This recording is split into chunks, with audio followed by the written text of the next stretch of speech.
Mga bibi pa tayong kakatayin dito.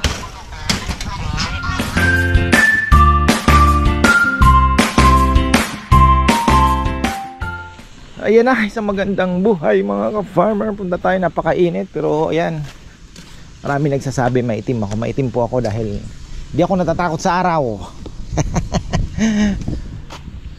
Pero maputi po ako. Pagka galing barko, ang puti ko niyan. Kaya lang syempre nasa arawan na po tayo ngayon palagi. So hindi ko na makuhang pumuti. Ayan, bisitahin natin yung may bulaklak daw to Pero namumunga naman to. Pero malaking bagay din yung shade nito. Bisitahin natin. Si Nel nagtitibag na. Happy na tayo magputol ng mga papaya. Grabe ang init. Sobra. Ay, magandang itanim dito na magbibigay din ng shade pag naglalakad ka dito,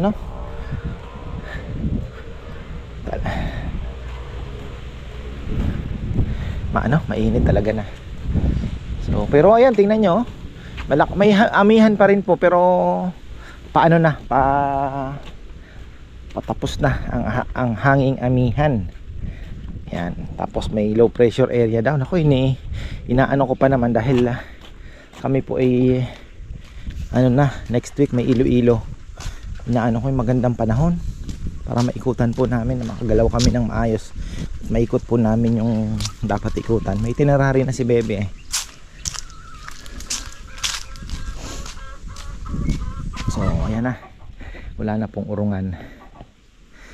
Iniisip ko, kaya yung bulldozer na digulong? Lang, paano bababa Balik si na lang, si Edmond Tuazo na lang, brother natin. So ito, pinapagiba na. Ginigiba na po. Sinelnel lang mag-isa, kawawa naman. Kaya pala hindi din namulaklak to. Palit ng dahon. Minsan dami mamungan nito Itong ating santol, wala pa rin hanggang ngayon. Yan na, goodbye. 1, 2, 3, 4, 5. May itlog pala. 5. Nasaan yung isa niyan? 3 ang itlog. 3 naglilimlim.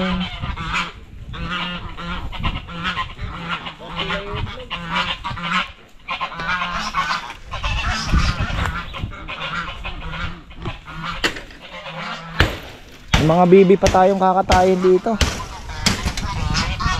Ito magagamit pa ni Junjun yung mga yan Tapos ito ipapaalam ko na kay kuya.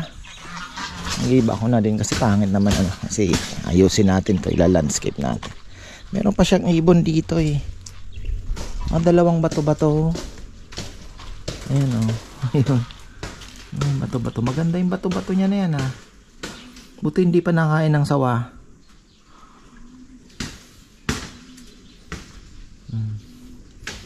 Kasi photo bomber na to. Ayusin na natin. Dito nga. Ano na din natin tong mga, alam nyo na, beautification na po tayo. Although ayoko din naman pong mawala yung yung farm niya. Pero doon na tayo papunta.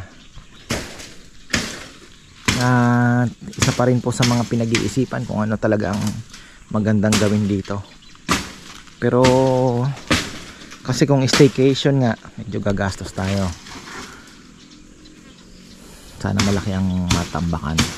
Kung staycation po ang ilalagay, gusto ni Bebe yung maging unique ba na probinsya style. Sa bagay na andyan po yung fish pond, pwede mamingwit, diba? So isa na yan. Pwede tayo mag-alaga ng tilapia kahit papakainin natin para lumaki, para masaya naman po yung mga mamimingwit. At the same time, yung ayungin, sana mag-click din yan. Maganda din po yung ayungin. Tapos sabi ko kung magtutuloy yung kailangan na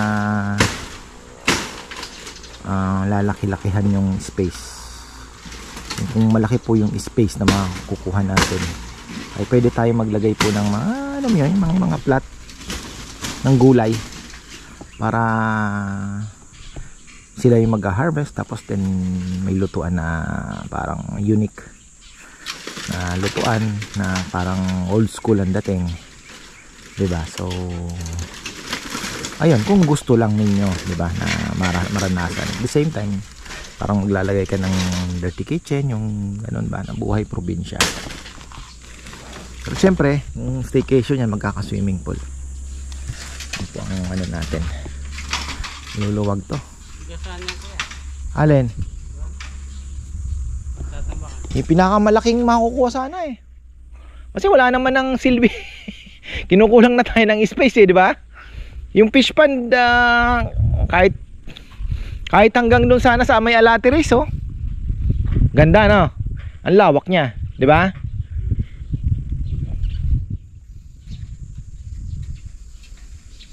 Pagka na natambak. Kaya yung yung kukunin ko, yung kay Edmond, yung may sasakyan, kagaya yung ginamit nila, yung may parang elf. Kaya lang kailangan talagang masuyod yung lahat ng pwedeng kuhanin unti-unti, di ba? Total tuyong-tuyo naman yan eh. Matigas na eh. So sasagarin natin kung hanggang saan ang pwedeng kuhanan niya ng lupa. Tapos dadalhin niya dito. Sana wala na masyadong tatambakan.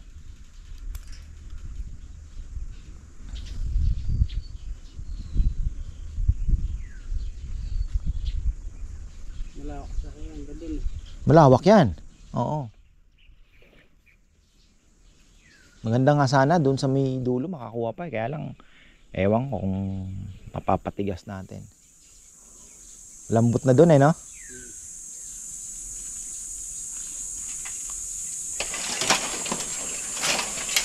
Ay, doon sa may Alateris sana, oh, ganda.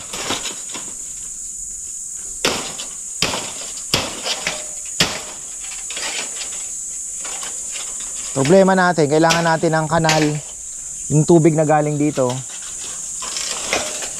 di ba, sa gilid dadaan.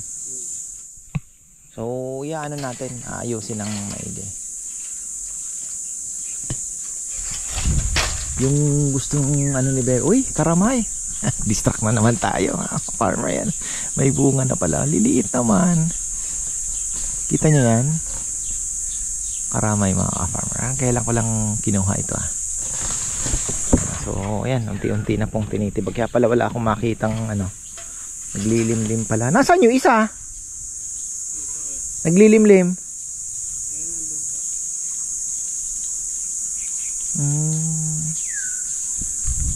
Ayan.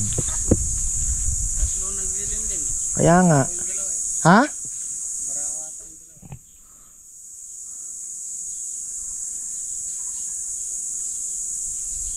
Pisa kaya yan? Di naman sila marunong pumisa kasi, no? Malaki.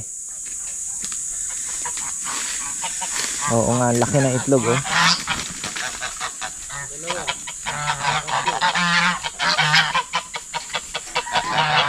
Malaki, oh. May laman kaya?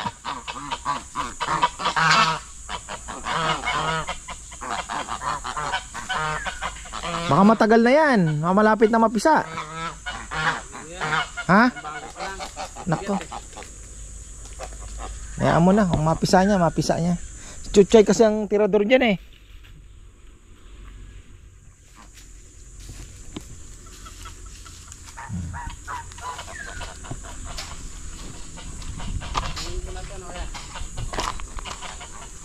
So ayan mga farmer ang ating pinipilit nating maitawid kasi parang additional income na din Hindi ko nga piniprepare ko na kung mawala man po ang YouTube kasi syempre kahit papaano malaki din pong tulong pa rin pero hanggat kaya pa bakit hindi pero as much as possible kailangan dapat naka-ready tayo dahil kung mawala man ang YT meron po tayong mapagkukuhanan ng income. Unang-una makapagpatuloy po tayo sa mga yung trabaho nitong mga ito at least kung let's say mayroon ka ditong meron ka siyempre sa maintenance, 'di ba? Mag-aayos, maglilinis.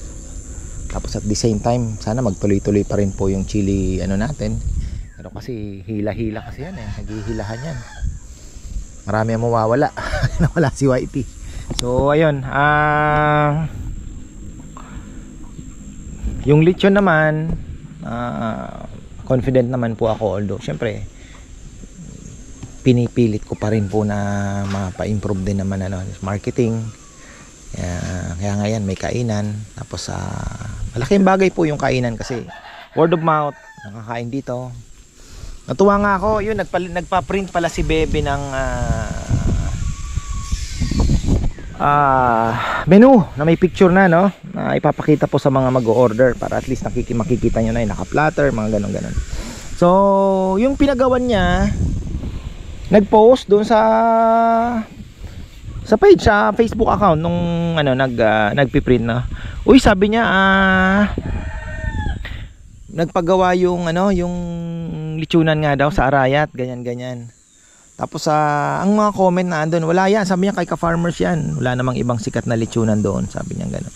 So dami pong comment na gano'n, nakakatuwa naman kasi ibig sabihin nakikilala na po yung lugar, kaya parang na-inspire ka lalo, di ba? So thankful unang-una na malayo-layo na rin pala yung narating natin at marami na rin nakakakilala. So ayun po, tapos malay natin ang isa sa mga pinaka-dream po ko sa lechonan, magkaroon pa ng lupa na pag-aalagaan ng sarili kong baboy. Isa sa mga pangarap ko yun noon pa yung lechonan. At the same time makakapag-alaga po ako ng free range na baboy, then pwede kong i-offer sa kainan din dito yung let's say, di ba, kung malalaki tayo, di ba, so yung baboy mo is mo na yung organic, tanggalin natin yung salitang organic, yung healthy pig ba, naka free range, mas masarap po. Gusto ko pong matikman ninyo yon kung mga hindi pa po nakatikim. Iba talaga yung karne po nung nasa lupa na kagayang ginagawa ni Ka-Farmer Anthony. Yung paglinuto nyo po yon, tapos maraming gulay, tatambakan mo lang ng maraming dahon yon, makikita nyo po yung kaibahan nung karne. Kaya isa sa mga ng lechon namin, bakit sinasabi ni Ka-Farmer iba talaga yung lechon mo, kasi nga yung lalo na yung kay Ka-Farmer Anthony po ang nakukuha nating baboy, masarap talaga. So ayun, pwede na tayong maglagay ng, di ba, pag pupunta dito may maliit ka na parang meat shop, ganun. So pwede ka magpalaki ng baboy at pangkatay naman, tapos bibenta mo naman yung meat. So yun, actually meron nga akong kasi nung nag-umpisa po kami na magbaboy, yan din yung mga tinarget na pinag-aralan namin, maglongganisa. So yung longganisa pala kailangan talaga may taba. para pinaka-binder mo, tsaka yun ang iba yung sarap po nung may taba na makahalo, so yun. Tapos sa longganisa, ano pa ba yung mga pinag-aralan namin, barbecue, nagbenta din kami niyan kasi may mga baboy nga na malalaki ba, nagpapakatay. Tapos bumili din ako ng na pinapakuha ng anima yun kuhanin mo na kanya dito minsan kasi naglilinis sila yung yung meat grinder na binili ko saan ko pa ba nabili yon? Sa may Binondo pa, mga ka-farmer. Nag-commute lang ako noon. Ang bigat noon. Ayun. Bumili din ako noon. So ayun po ang ating mga future plan. Na siyempre hindi lang po plano, dapat ay pinipilit ding abutin siyempre. So dito tayo, kahit mainit, sige lang, go lang ng go. Ayan. So ito, inisprayan na, mamamatay na yung mga yan. Kaya lang may mga bato-bato okay naman, makukuha naman yan. Tigas na. So okay na tayo, tigas na dito. Sana wag nang umulan. Tigas na. Malaki-laki ng marami na po ang makukuha natin sa lupa. Malaki pala. So ang plano ko sana dito hanggang dito. Ayan, kung hanggang dito, ang laki na. Napakalaki na po yan. Pwede na tayo maglagay dyan ng sinasabi ko nga na magtatanim tayo ng kahit may mga plat ka ng pechay, ano, at the same time, di ba, sa tabi ng tapos yung gagawin mo pag titirhan nila. Pero ang gusto nga ni Bebe ay laki-laking pera to. Bali unti-unti lang po. Malay natin dumami po yung views habang pinapagawa. So ayun, tawag dito, yung luma lang na modern, 'di ba? Parang ganoon. Touch of modern pero luma ang design nung kubo. So nako po. Laki-laki pala ang kukuha tayo dito simula doon. Dito, kukuha na. Sana hanggang doon makakuha. Kaya siguro yan. Kaya yan. Tigas na tigas na mga ka-farmer sobra ng tigas. Ay tigas na. Second week, sabi ko kay Edmond, Tol, second week i-ano muna ako i-line up muna ako kasi kailangan na natin akong tirahin yan. Okay, hindi pa, kaunting tigas pa, pero ito okay na hanggang dito. Kung nilalakad natin na to, kayang-kaya na pong tigas na to. Tigas, grabe, ayos. Kaya gusto ko din mapatuyo na yan kasi syempre ang kalapate. Yan so baka mga hanggang dito makakakuha tayo ng lupa. Tansya ko kaya yan mga hanggang dyan. So 1 meter dito lalim, likat mo doon, pwede.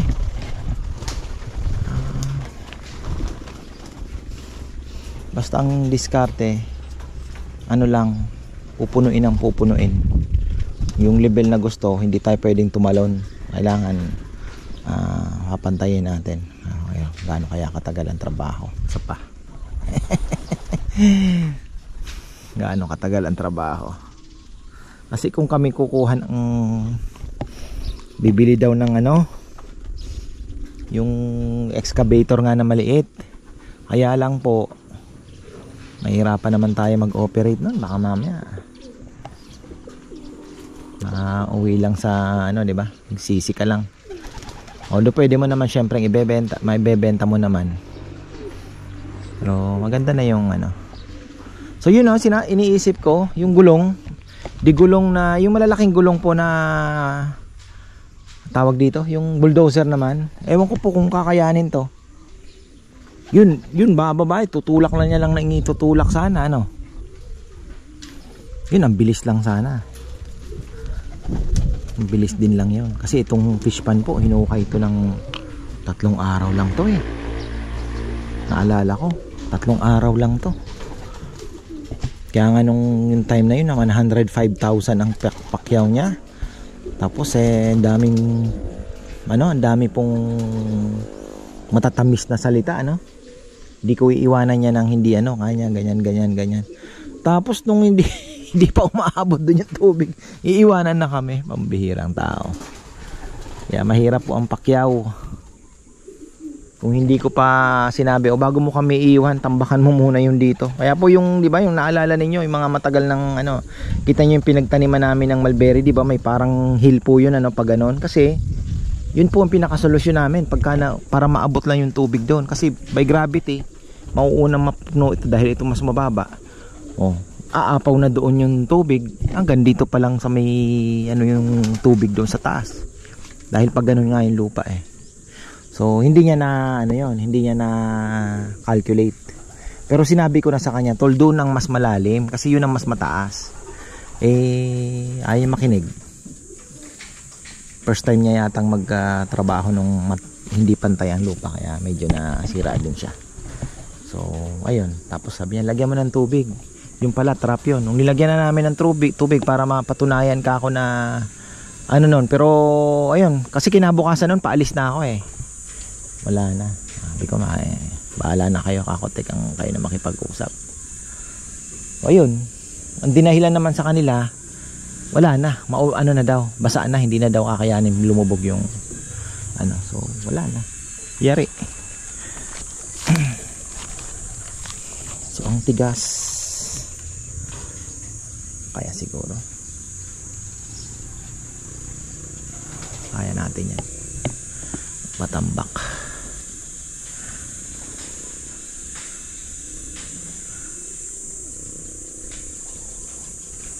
Tropa naman si Edmond. Ang maganda naman po yung nagtatrabaho eh, tropa na natin. Kaya kahit anong ano natin. Tapos yung syempre may kung anuhin ko na. Si Bebe kasi po ang gusto niya talaga staycation daw. Kasi sabi niya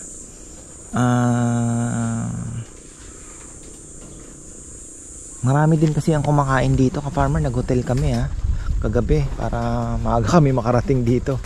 So alam mo yon, may offer naman natin. Tapos at the same time, may encourage ka pa na ayusin mo yung paligid mo talaga, di ba, na talagang meron ka nang magtatanim, di ba? Kung madalas naman pong marentahan, so may pasahod ka na talagang ano. So magiging maganda na po yung place. Kasi ngayon talagang ang hirap din eh. So ayun po yung aking inaano. Pero doon na tayo, ito na po yung susunod natin. Kasi ito mga mini project lang yung mga pinapasingit ko kina Junjun kasi syempre ayoko din naman pong pasok sila ng 2 araw tapos tenga, di ba? Hirap din ay, nagba-budget din po ako kaya alam ko din ang hirap ng ano. Ang hirap ng ano lang, di ba? So at least kung maganda ang kita nila ng weekends tapos may trabaho sila kahit sabihin mo 3 araw na 4 na araw. Kasi kahapon yan day off, so ayun, mga ganun ba. Kasi ayun, yung sarsa sina Jomar po, at least yung lechon po nakakapagbigay pa ng trabaho. Yung pagluto ng sarsa, yung chili paste nakakapagbigay din ng trabaho. Kagaya ngayon nagluluto na naman sila, so kahit pa paano nakakapag-cover na talaga ng ano paunti-unti no. So si Kongkong naman, ayun, nasa palayan, kaya isa din sa ayaw kong bitawan yung palay kahit pa paano, di ba? Kahit tumatabla ka lang, okay yan. Kaya lang yung presyo po ng palay ngayon, ano na nangyayari sa gobyerno natin? Okay, ayoko na, mahirap na. Iba-iba ang pananaw natin pagdating sa ano, pero kawawa po talaga mga farmers, walang protection. Kahit sa sibuyas, kita nyo yung mga sibuyas tinatapon na, kamatis. Tapos ngayon palay naman ang issue. Grabe, 14 pesos na lang. Supposed to be mataas po ang palay ngayon Dapat nasa 20 man lang, 18, 20, mga ganon. Pero 14 daw. Grabe naman. So, ayun, nakakalungkot. Yung mga nasa ibang bansa, subukan nyo pong o kaya pag retiro ninyo, makikita nyo po yung realidad dito sa Pilipinas. Makikita nyo yung mga locals kung paano sila namumuhay. Mahirap kasi yung napapanood mo lang, pero yung dito po iba talaga. Talagang minsan madudurog ang puso ninyo pagka kung paano nakakasurvive. Sipin nyo 500 plus ang minimum, sabihin mo na 400 plus to 500, sabihin mo na 500 yung pagkain mo pa, yung transpo mo, tapos magkano ang gusto mong maglulam ng baboy, 420 ang kilo. Wala na, kulang pa isang araw mo trinabaho. So ayun, kung paano na pagkakasya. Pero dito sa probinsya okay naman kasi kung may backyard ka, tanim-tanim, di ba? May alaga kang manok, may nakaka-survive naman talaga. Pero ayun nga, talagang lang. Kagaya po dito sa Arayat, kaya yung mga business po dito nahihirapan din. Siyempre yung buying power po ng tao ay iba compare sa, sabi ko nga sa South kasi naandun yung mga trabaho talaga naandun yung economic zone nila, yung parang yung mga mga factory. So husband and wife may trabaho. So nakakapag-overtime sila. So maganda ang income, 'di ba? Tapos at the same time busy. So bili na lang tayo ng ano diyan. Kaya yung kahit yung mga barbecue doon, mga lumihan, talagang dinudumog kasi hindi na tayo magluto, bili ka na lang diyan. Ganun po ang nangyayari. So kahit anong itayo mong business, may kita. Talaga makakasurvive. Pero dito po, magtayo ka ng mahirap. Naalala ko na naman, dinala ko yung lechon doon sa palengke. Dinudungaw lang. Lechon, sarap niya na. Pero nasa isip na, teka, wala namang okasyon, ba tayo kakain yan, di ba? So, ayun. Yung mga natutunan ko nung nag-uumpisa po kami. Kitang-kita natin ang hindi na-sprayan, no? Ayan na po yung na-sprayan, nagdilaw na. Ayun, mga in-sprayan ni Kongkong, ayan. Papatay na yan. So, ayos.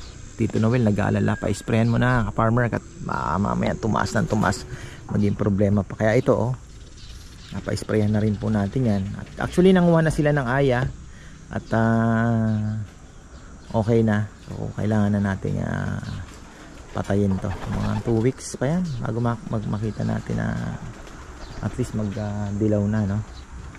Para makapasok na yung araw, mas matuyo siya. Ano ba ngayon? Meron pa tayo mga 2 weeks. Pero okay na po ito, matigas na. Kayang-kaya ng kayang-kaya na pong dumaan dito yung excavator. Teka, dito na tayo dumaan sa ilalim. So, ayan, at padaldal na naman tayo. Dito na ako dadaan. So, kailangan pala tong kalawers. Ayan, no. Nako po, kailangan pong i-repaint ang ating Tutuwa ako kasi may yung si Jan, aming bisita nung kailan ba yung misis niya, post ng picture doon sa drop deck. Nag-send siya ng picture. May fish pan pa, ang ganda. Tapos nakalagay ba naman baliti side down ng mag-aalang. Maraming nag-comment na, uy, kay ka-farmer yan. Tapos ang mga nag-comment na ko, siguro yung mga kalapatids na nakapanood, ang ganda naman ng pwesto ng loft niya, sabi. Kasanting na ning loft na yan. Nakakatuwa naman. So ayun po, kailangan natin pinturahan yan. White siguro para iba naman. Yung kaklase ko nagpagawa ng bagong loft medyo ganda rin. Ayan, so ayan na natin yan, papaayos natin. So ayan mga ka-farmer, kami po ay pupunta ng Victory kasi may nagregalo kay Bebe ng ice cream machine. Si Ate Sol. Ayan, so ayan, marami pong salamat ate. Ngayon pinag-iisipan natin kung sana makatulong din po kay dito sa ating lechonan, malay natin. So, design time para sa mga bata. Mahal na mahal ni ating mga bata. So ayun po, bukas daw sabi ni Bebe, ide-demo din naman. So pinadeliver na lang po kasi bukas meron kaming hapon, hatid namin yung lechon kay Ate Maria. Kina Ate Marlene pala, si Ate Maria pala ay nasa UK. So promise ko na sa kanya na ihahatid yung lechon doon bukas ng after lunch. So ayun, at least po i-demo naman bukas ng umaga daw. So sabi ko ayusin na natin lahat ng pwedeng ayusin ngayong meron siya sa Victory mga gamit po sa tindahan na in order na naman, para hindi na kami nagpupunta ng Divisoria, hirap din. So pinapa shipping niya na lang po sa bus, pipick upin namin sa Victory. Problema, nagkatubig pumapasok nga ayan ang kasi yung tubig po ay yung tubig sa delta tumaas. Yun, ito nagpipintura na pala ang mga signage natin. Nakuha mo yung Jun, yung diameter ng poste? Ito malaki, ba't may maliit sa ibang lugar? Oo, galing mo talaga. Sila gusto nila white lang. ako dumaan na sa pag-aaral. Ang pagkain laging dilaw at pula. McDonald's, Jollibee, mga Chinese dilaw yan lagi. Kaya yung pagkain, pagka yung signboard ng pagkain, as much as possible, may touch of yellow tsaka red. Yun ang yun ang maano sa mata ng tao. Agaw pansin ba. So ano na yan sa pag-aaral na. Kaya lalagay natin diyan light yellow na lang ang background. Tapos pwede din naman yung red orange, no? Tapos may konting green. Baka pwede naman green na yung itong tubo. Oh. Ayun.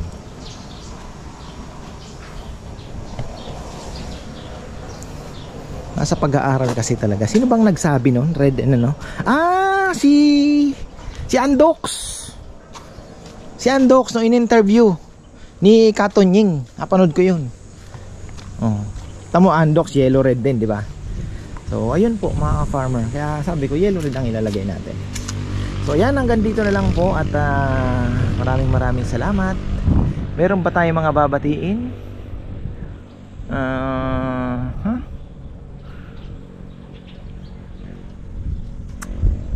Papaisip ako. Di bale, next vlog po. Ayan, mag-aano tayo ng shoutout. So ayan, maraming salamat at magandang buhay.